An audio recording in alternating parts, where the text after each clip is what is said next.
Welcome, Pathfinders. I'm joined with James Jacobs, Creative Director, I believe. Director for Pathfinder, yep. Yes. So we're here at Paizocon, and I was hoping to get a chance to ask James a couple of questions. I know you're not working directly on the second edition. Well, I developed the playtest adventure that's coming out. So, awesome. So I'm not directly involved at this point with the actual rules, but that's going to be, as we going forward into the final stuff, I'll be definitely doing stuff with it. Awesome. So what is the one change that you've been pushing for the most in the new edition? Just one. One of the things that I am really the most excited about getting into the new edition of the game is, well, on one hand, it's like keeping it invisible to the characters inside the game. Like, I don't want any of the player characters and NPCs and monsters and stuff to realize there's an edition change. So to a certain extent, not changing anything from that example is something that I've been pushing for. So like keeping things kind of, the rules are different, but they're still doing the same thing. Right. One of the, it's hard because the way my brain works, it's a lot of really, really little things that I'd like to see changed. And the grapple mechanics. Not so much the grapple mechanics, but stuff like right now, here's a good example. There's a 5th level spell called Hallow. That you cast the spell, and it lasts, it's got an instantaneous duration. And then the rest of it, it says you can attach like another spell to it, and that spell will last for a year. So you can hallow a site and then attach like a protection from evil to it that lasts for a year. Yeah. But the way Hallow is written, it's instantaneous, so that lasts forever because the effect happens, and then it just keeps going. So as a result, one of the side effects is that once you cast Hallow on a spot, you can't make undead on that spot ever again. Right. And if you've got a setting like Galarian, which has a history going back well over 10,000 years, logically, there should be nowhere left on the planet for undead to manifest because that's a long time to cast Hallow on every single part of the world. Unless someone's following them around casting Unhallow behind them. Well, yeah, that's true. So that's a super, super narrow example of like something I'd like to change. I'd like to change it so that there's... well, I'd like to change the Hallow spell so that you can have undead elsewhere. Yeah, but I guess pulling back, one of the things I guess is I'd like to change it so that the rules are more adjustable to allow for storyline, I guess is what I'm saying. Okay, cool. And one of the things we want to do with doing a lot of interviews with the Paizo staff and everything is just kind of getting people a chance to get to know you guys. Mm-hmm. So if you were to pick, and I know this is like picking your favorite child, if you were to pick a favorite book that you've worked on, what would that one be? I'm partial to Rise, but I think everyone is. Well, Burnt Offerings is probably one of my favorite adventures I've written. Burnt Offerings or Red Hand of Doom, which is, of course, back in the D&D days. I actually haven't ever played. I own it, but I've never gotten to play it. There's a lot of stuff that I'm proud of all the stuff that I've worked on. Yeah.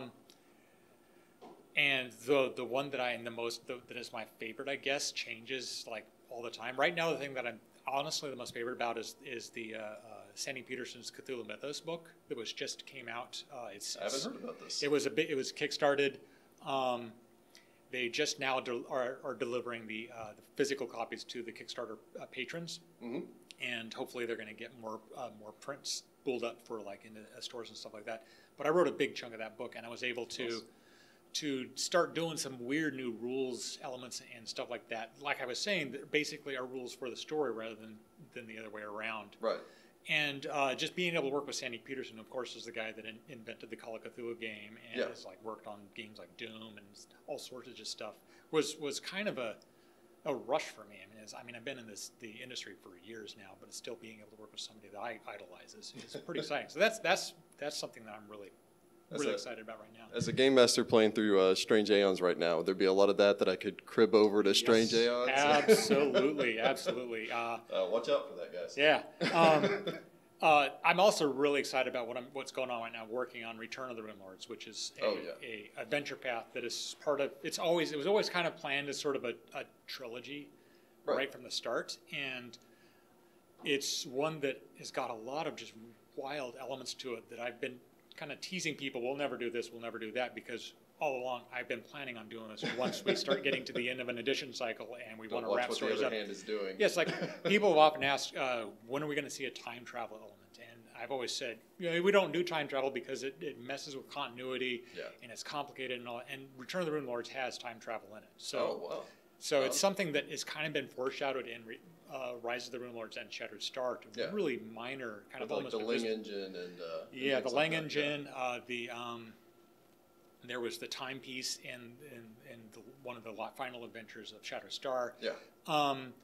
With Return of the Rune Lords, that's full on, and it's starting to do stuff where some of the encounters that player characters are going to have, and starting as early as I think even starting when you pick your campaign traits, some of those things are going to be impacted by the fact that in the future you do this, and you have to deal with the repercussions like in the past when you get to it. So it's weirdly complicated.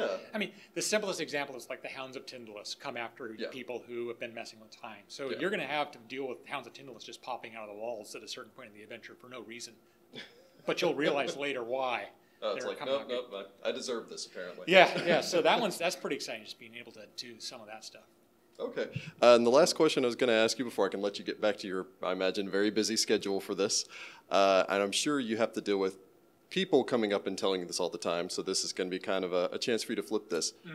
Tell me about your favorite character that you've ever made. Oh, wow. Also like picking your favorite child. It is. I think probably at this point it'd probably be Shensen, who's the character that I have put into actually Galarian. I ended up having her on the cover of Volume 100. So one of the cool things about being the creative director is you can put your characters into products and then have Wayne Reynolds paint them and then buy the painting and own the painting of your character. And it's just hanging up in your desk. Well, it is. It's pretty cool. So I'd probably say Shensen is my favorite character because I played her originally in a game that Jason Nelson, who runs Legendary Games. He was running sort of not a post-apocalyptic Forgotten Realms game, but a Forgotten Realms game where it was after a lot of the gods died and a lot of like the nations kind of moved on and did different things. So it was sort of an evolution forward in Forgotten Realms. So it was sort of his own game of Forgotten Realms. Is that what's going on with Galarian and Starfinder right now? No, post-apocalyptic somewhere. No. But in this case, it was based. I started that game with a character named Sakura, who was kind of a wizard who had all this lizard magic. And I was like, oh, this guy's cool. He's all bald and he's like kind of sneaky looking and he shoots magic missiles that look like lizards and stuff like that. And he died in, I think, the very first time I played in the game. I don't even remember what killed him. And I was like, all right, well, I'll make a new character. So I made Shensen at that point. And that ended up being the character I played the longest from like whatever first, second level all the way up to I think 18th or 19th level. Awesome. And so over the course of that time, Shensen died, of course, several times. But by that point, we had... Well, one of the best parts about it was she started out as a drow character. And as I was gaining higher level, the way 3rd edition worked at the time is you had like this experience penalty if you played more powerful characters. And when you were low level, it didn't really matter because you had such powerful boosts from your ability scores and your magic items, magic ability and stuff that you're like kind of balanced out. But when you get higher level, the fact that you have a +2 dex and you can cast Dispel Magic once a day and a couple of other and even spell resistance is the most people that cast spells on you are your friends at that point. So a lot of that stuff started getting a little bit like, I'm behind in experience points and I've got almost disadvantages. And so at one point I got killed and we didn't have any resurrection stuff. And the only option was, we had a druid in the party, so I cast Reincarnate. And I'm like, yeah. And so we rolled a table and I got Aquatic Half-Elf. And ended up, and when you reincarnate, of course, you keep all your mental abilities, which drow get really good bonuses to. +2 and charisma and wisdom. I think it's all 3. I don't remember. Drow Noble. Well, this is 3rd edition. Okay. So the result was a character that, and then I didn't have the XP penalty, so suddenly my XP kicked in, and you died and you actually came back and gained a level. It was really weird, but it was also a character that ended up taking over, like married into this Fey coven, and took over the coven from within, and had a red wizard basically turn against the nation and become a renegade, and it was all about like kind of freedom fighting type stuff. So a lot of that element basically went into Hell's Rebels. And how that character sort of is the same sort of character in that game. You know, reincarnated drow who's kind of a rabble rouser and all that. So, yeah, that's definitely my favorite character, I would say. Awesome. Well, yeah, thank you so much for stopping and doing an interview with us. This is James Jacobs, creative director of Paizo. You can thank him for all of the amazing products that you get, and I can only look forward to years and years of more. Yay. So Excellent. thank you, sir, Yeah, good talking. and good luck, Pathfinders.